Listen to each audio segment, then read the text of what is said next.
Hello, sports fans, and welcome to the Scott Sports 101 Monday Night Football postgame show. Well, the Chicago Bears beat the New England Patriots 33 to 14 tonight at Gillette Stadium in Foxborough, Massachusetts.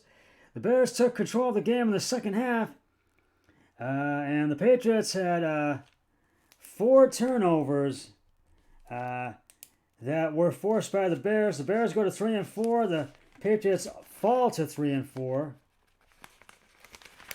The Pats did take a first half lead, but the Bears went on a 23 to nothing run in the second half, and New England had a lot of problems in this game tonight, and they're gonna have to really face their situation head on. I'm gonna recap the game for you right now. I'm gonna do it. So, first quarter, New England had the punt after going. The Patriots had the punt after going three and out, three plays for 5 yards. Then the Bears got to fourth and fifth at the New England 24. Cario Santos kicked a 42-yard field goal, and it was good. It was 3-0 Bears. Then New England had to punt again after going three and out, three plays, 9 yards. And then the Bears scored their first touchdown of the game. It was Justin Fields, left tackle, for 3 yards for the 3-yard touchdown. Cario Santos' extra point is good, and it was 10-0 Bears. New England had an interception at the end of the first quarter, and it was 2nd and 10 at the Chicago 26. Mac Jones passed short right intended for Smith to Smith by Briscoe at the Chicago 21. It was intercepted by Briscoe at the Chicago 21 to the Chicago 27 for 6 yards, and it was that way, and it was 10-0 at the end of the first quarter. In the second quarter, the Bears had the punt after going three and out, three plays and minus 9 yards, and then the Patriots scored their first touchdown of the game. Bailey Zapp, passed deep left to, I think it was Jake Myers for the 30-yard touchdown. Nate Falk's extra point was good, and it was 10-7. Bears. The Bears had an interception. It was at 3rd and 5 at the 50. Justin Fields passed short middle intended for Eli St. Brown, intercepted by Bryant, and Judden at the New England 30. Bryant to the 50 for an 11-yard gain, and Jenkins was injured during that play. So that means the Patriots got the ball back, and this is when they took the lead in the first half. It was a Rodmore Stevenson left end for the 4-yard touchdown. Nate Falk's extra point was good. It was 14-10 Patriots, and that was the only lead they took in the first half. And Mac Jones left the game after and then the Bears had after that play, and Batson Bailey Zappi came in. The Bears got to they scored their second touchdown of the game. Justin Fields passed short left to Kyle Herbert for the 26-yard touchdown. Cario Santos' extra point is good. It was 17-14 Bears. Then the Patriots had the ball, but they fumbled, and that was at it was at 1st and 10. Bailey Zapp, fumbles aborted at New England 35, recovered by Drew Jones at the New England 37,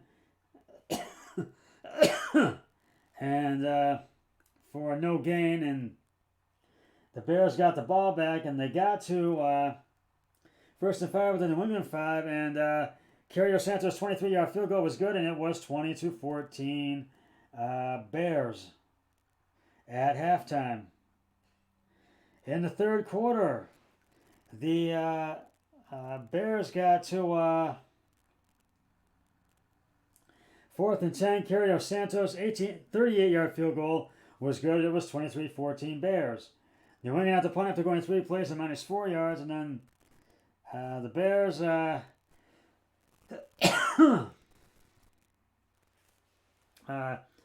got to 4th and 3 at the New England 32.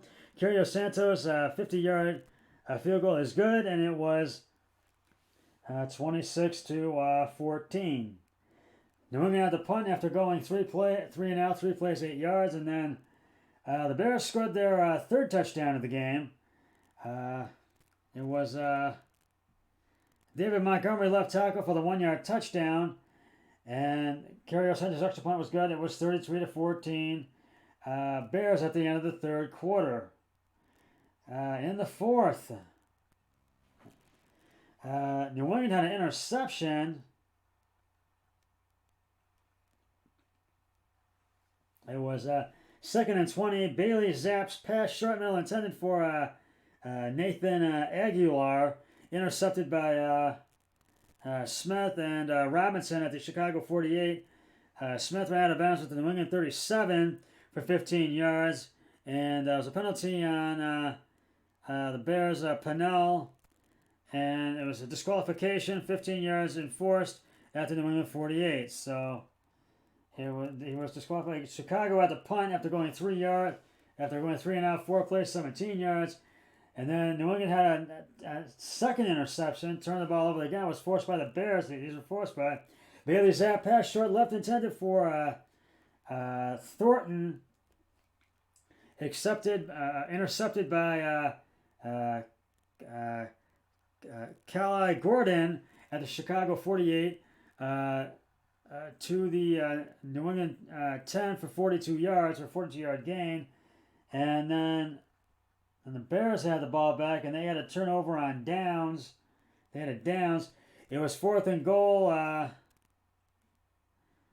First at a 3rd and goal. It was Ebner left guard to the New England 2 for 1-yard gain, and then Justin Field kneels to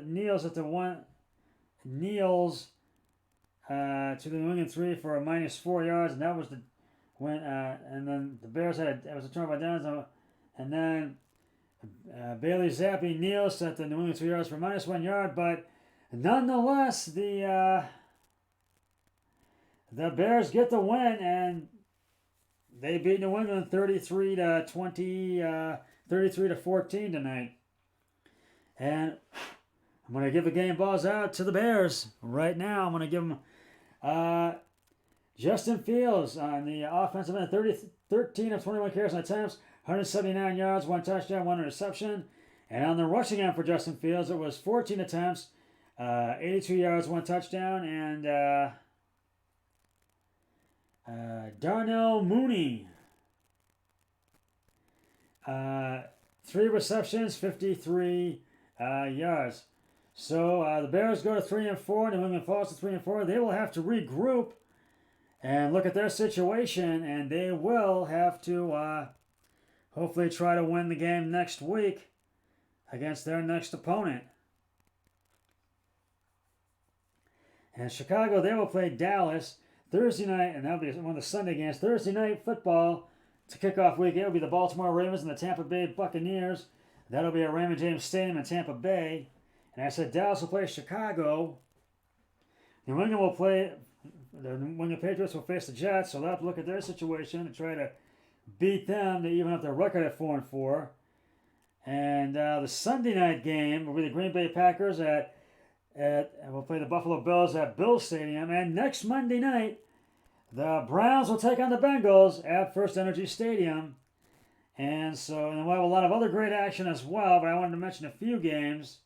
So just so you get the gist of what's going to be coming up. And so that's why I wanted to mention those games. So that's just about going to wrap it up for the Scott Sports 101 Monday Night Football postgame show. I'll be back with the Scott Sports 101 Thursday Night Football postgame show on Thursday before the Ravens Bucks game and the post game show once that game is concluded. But until then, always remember, be a team player each and every day in every way possible. So long, everybody. 3, 2, 1. I'm done.